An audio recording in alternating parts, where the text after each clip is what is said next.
Bonjour. Vous êtes-vous jamais posé la question de savoir, de vraiment savoir, pas de faire semblant de savoir, de vraiment savoir pourquoi il y a dans toutes les grandes traditions universelles pratiquement, toutes les traditions du monde qui sont à caractère pratiquement universel. Pourquoi est-ce que dans toutes ces grandes traditions, l'on ne manque jamais de parler de ce combat entre Satan et Dieu? Est-ce que vous vous êtes jamais posé la question du pourquoi? Et on a comme l'impression que c'est un combat interminable, comme si les deux ne finiront jamais par s'entendre. Il y a des promesses apocalyptiques qui semblent démontrer qu'un jour viendra où la paix sera là pour peut-être 1000 ans. Parce que le supposé Satan, vecteur du mal, là, serait enchaîné. Et là encore, on se rend compte que ce ne serait peut-être pas la fin.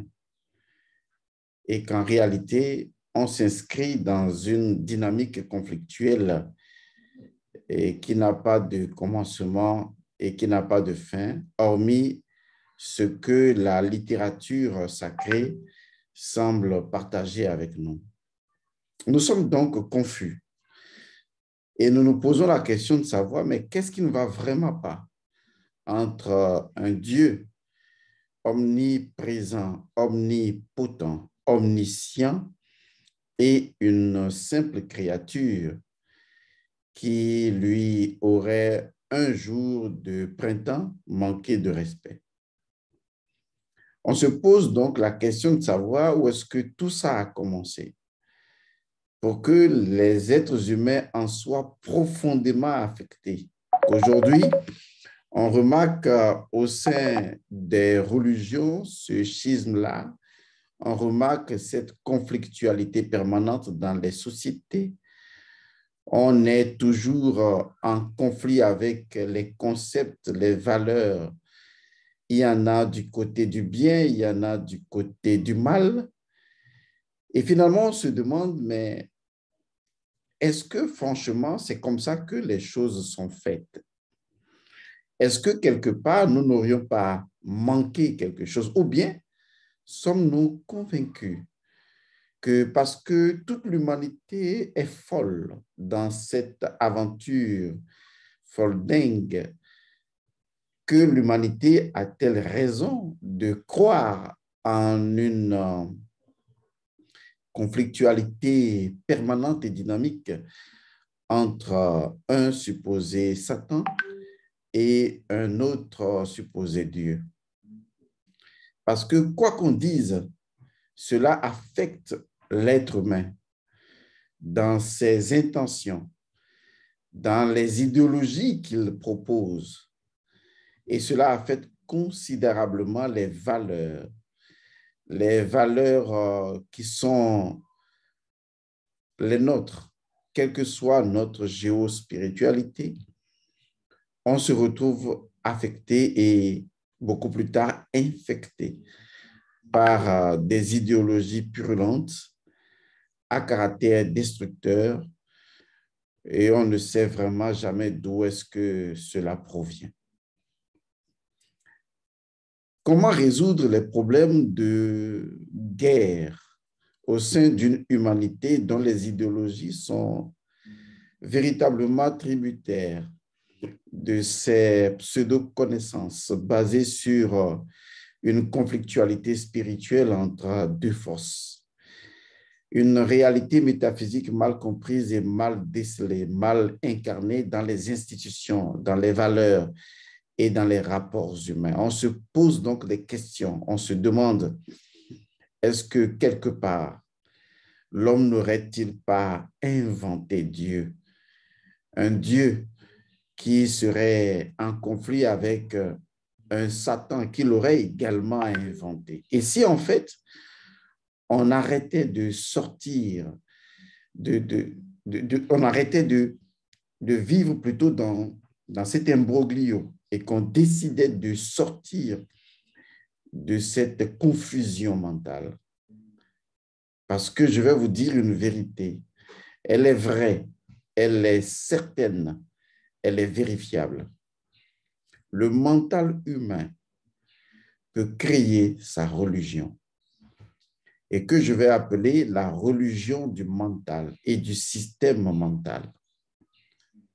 Dans son arrogance, le mental se propose de créer ce que j'appelle une forme de croyance basée sur un conflit ou une conflictualité permanente entre une force du bien et une force du mal.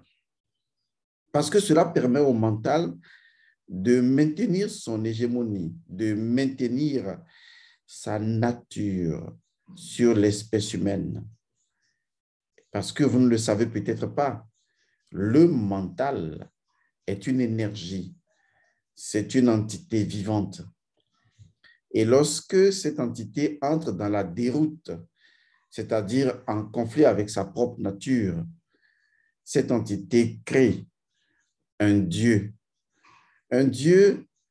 à qui on trouve toujours toutes les raisons, qu'on justifie partout, un Dieu que l'on cherche à défendre à tous les prix, un Dieu incapable de se défendre lui-même, un Dieu qui élabore des théories fumeuses, un Dieu basé sur la plupart du temps des écrits mitigés, un Dieu qui en fait ne fait que raisonner et raisonner dans son univers mental, un Dieu qui pond des idéologies racistes, conflictuelles, un Dieu qui se retrouve sous forme de système et de systémique dans la politique, un Dieu qui se retrouve dans certains ordres, dans certains milieux, un Dieu qui est devenu un virus que nous devons absolument éliminer.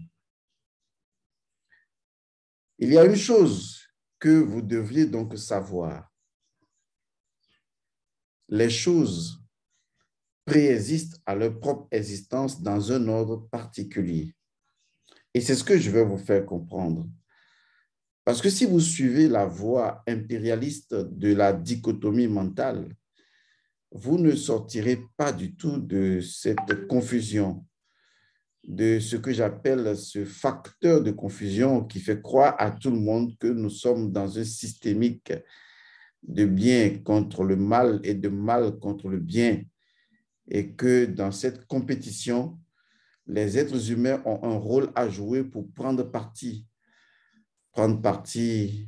d'une force contre une autre force, et créer ainsi au sein de la société des clivages, des formes d'élus parasites qui, à un moment donné, intoxiquent la plupart des valeurs les plus basiques de ce qui fait de nous tous, sans aucune distinction, des humains authentiques et valables. Je vais vous conduire maintenant dans la spiritualité ancestrale, telle que les choses ont toujours été et telles que les choses ne devraient jamais changer d'être. C'est vrai qu'il y a une histoire entre Dieu et Satan.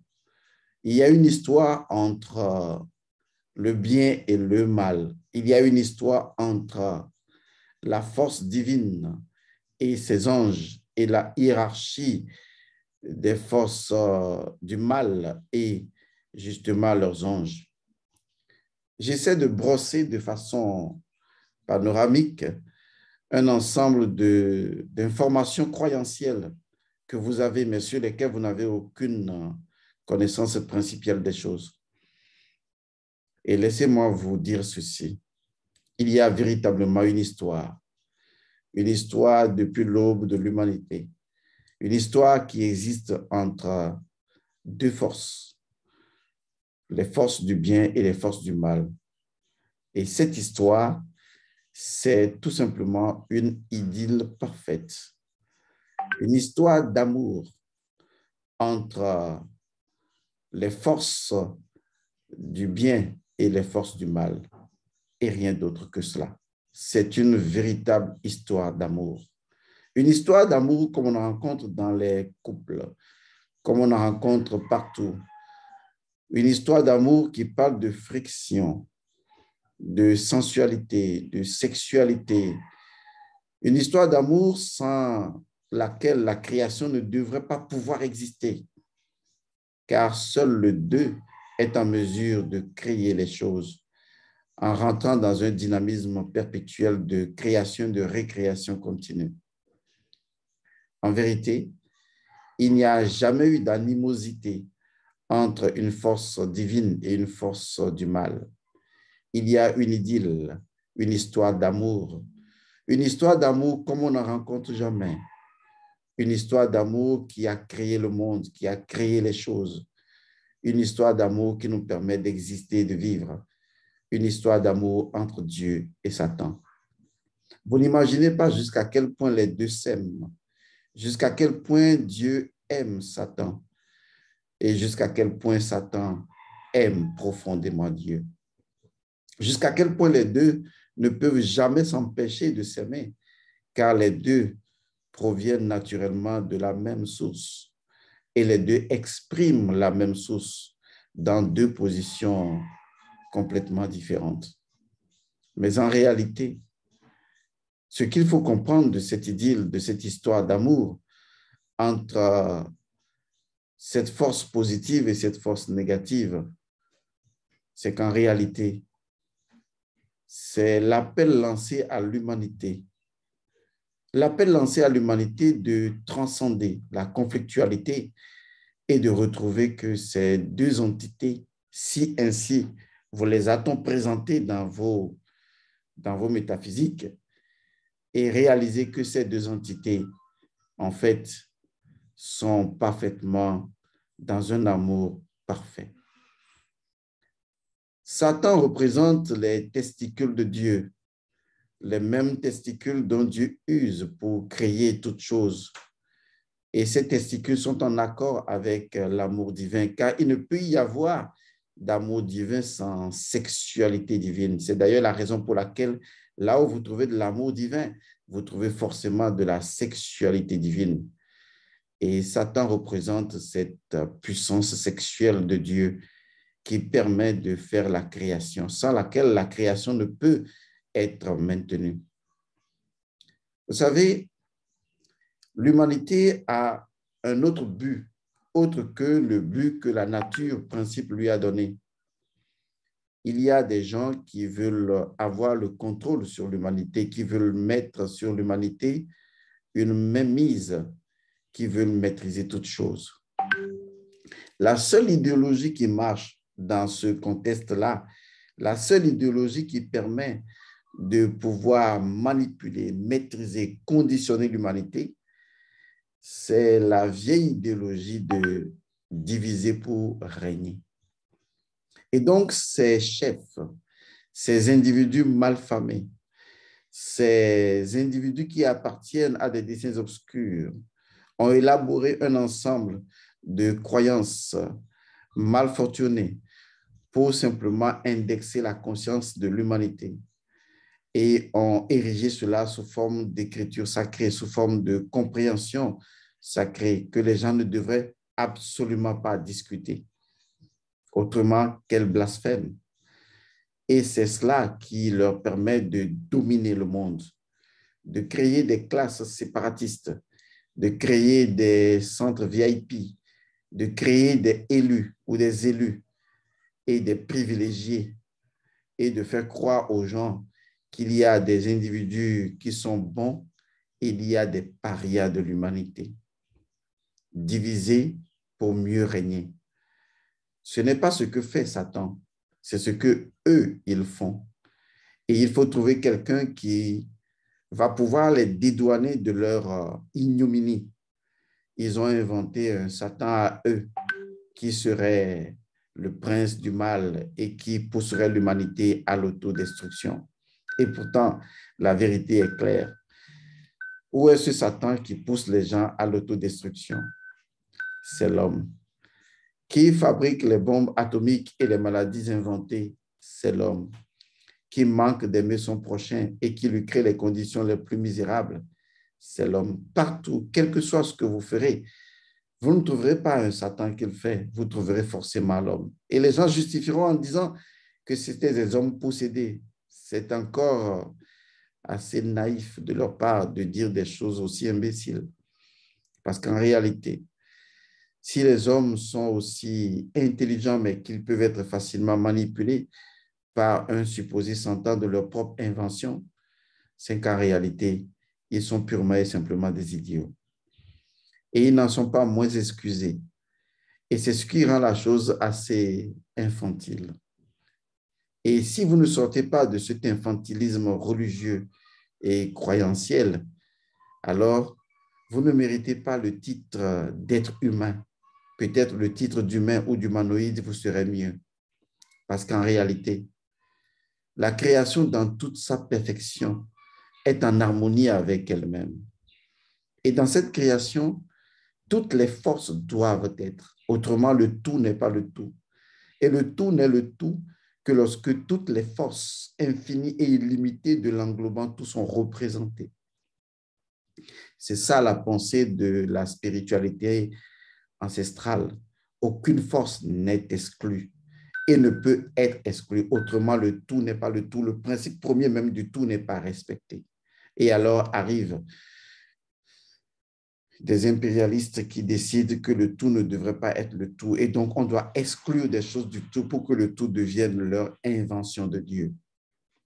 Et dans ce Dieu inventé de toutes pièces, habillé, blanchi, avec une barbe qui touche à peine ses genoux et des cheveux dont on ne connaît même pas la démesure, on se rend compte que nous avons été tout simplement baisés, niqués, prostitués par des formes abjectes de croyances sans fondement et que c'est l'origine des guerres, du djihadisme et naturellement du contrôle de la manipulation et des territoires. Il y a un enjeu plus grand que la famine, un enjeu plus grand que la pauvreté, un enjeu plus grand que les maladies, un enjeu plus grand que les petites vicissitudes de la vie que vous voyez, que vous vivez, que vous subissez, un enjeu plus grand que vos problèmes de vie de couple. Cet enjeu, c'est qu'il y a des gens qui ont décidé un jour dans leur rêve de devenir les possesseurs de l'humanité. Et donc, pour y arriver, il faut toucher ce qui empêche l'homme de réfléchir, sa dimension spirituelle, sa dimension cultuelle.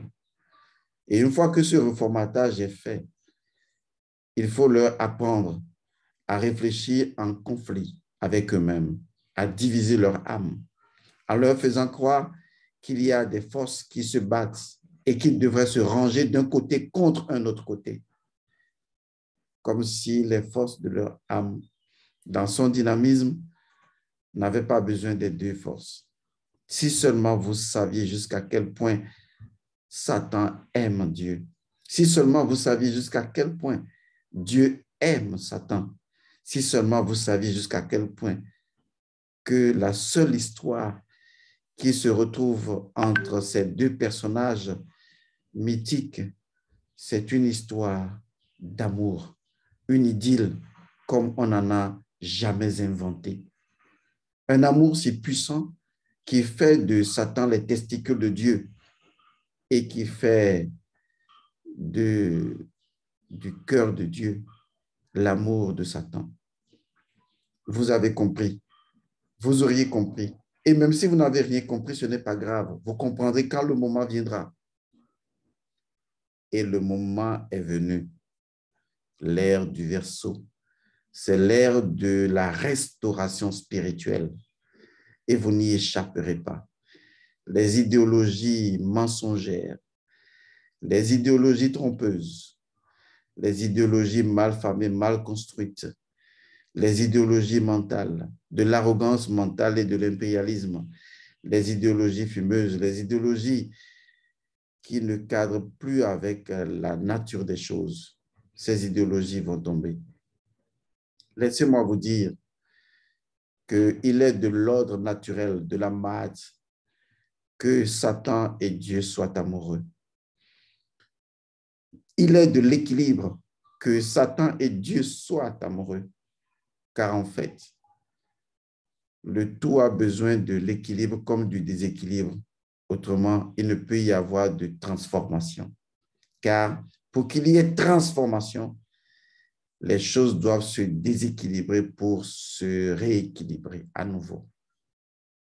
Et ça, vous ne pouvez pas le comprendre parce que vous ne voulez pas le comprendre, parce qu'on vous a créé une illusion de vie dans un genre de cocoon dans lequel on veut vous préserver d'une supposée force qui voudrait vous nuire. Et pourtant, ces démons font partie de votre univers.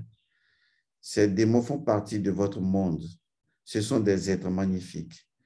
Des êtres dont le visage est tout simplement différent du vôtre, mais qui font bel et bien partie de votre monde intérieur que vous ne pouvez ignorer. Avez-vous jamais vu une fois les esprits de la terre? Est-ce que vous avez contemplé une fois les entités de l'eau? Vous est-il jamais arrivé de contempler les entités de l'air ou les entités salamandres du feu? Est-ce que vous les avez vues une fois dans leur vraie nature, dans une des formes que ces entités prennent? Si vous avez fait cela, si vous a été donné une seule fois de pénétrer l'univers des 4 forces de la nature, vous verrez qu'en fait, ce ne sont pas des êtres qui nous ressemblent particulièrement. Ce sont des êtres qui appartiennent à une dimension de différentes formes et de différentes classes. Et que souvent, ce sont des êtres qui ne possèdent pas la même configuration aussi magnifiquement présentée d'un être beau comme un être humain. Et pourtant, ils sont beaux dans leur espèce. Ils sont beaux dans leur nature, tout comme les Amérindiens l'étaient, tout comme les Indiens l'étaient, tout comme nos ancêtres l'étaient. Le mensonge, c'est de vouloir sortir les gens de leur ordre naturel et de les inclure dans un ordre qui n'est pas naturel, aussi ordre mondial ainsi appelé soit-il. Vous avez entendu ma litanie, vous avez entendu mes propos, vous avez compris ce que je veux dire, parce que ce que j'ai réussi à faire dans ma vie, vous pouvez le faire. Et qu'est-ce que j'ai réussi à faire? Je n'ai peut-être pas un jet privé ni des terres qui quittent le Maroc jusqu'en Tunisie. Je n'ai peut-être pas des pouvoirs qu'un président de la République ou un président américain pourrait avoir. Mais il y a quelque chose que je suis arrivé à devenir, que je suis en fait. J'ai fini par réconcilier les forces du bien et du mal. J'ai fini par réconcilier Satan et Dieu. J'ai fini par réaliser qu'en fait, je n'avais pas du tout compris leur histoire d'amour, qui ne ressemble à aucune histoire d'amour. Et que pour la première fois, je devais plutôt contempler le commencement de leur histoire avant que les êtres humains ne puissent commencer à inventer leur propre histoire concernant ces deux êtres. Et je suis allé aussi loin pour comprendre le commencement avant le commencement de leur histoire. Et c'est là que j'ai trouvé qu'en réalité, Dieu est un grand comédien et que Satan, lui, il est un bon metteur en scène et qu'en fin de compte, ils jouent bien leur rôle. Et ça, c'est une histoire d'amour.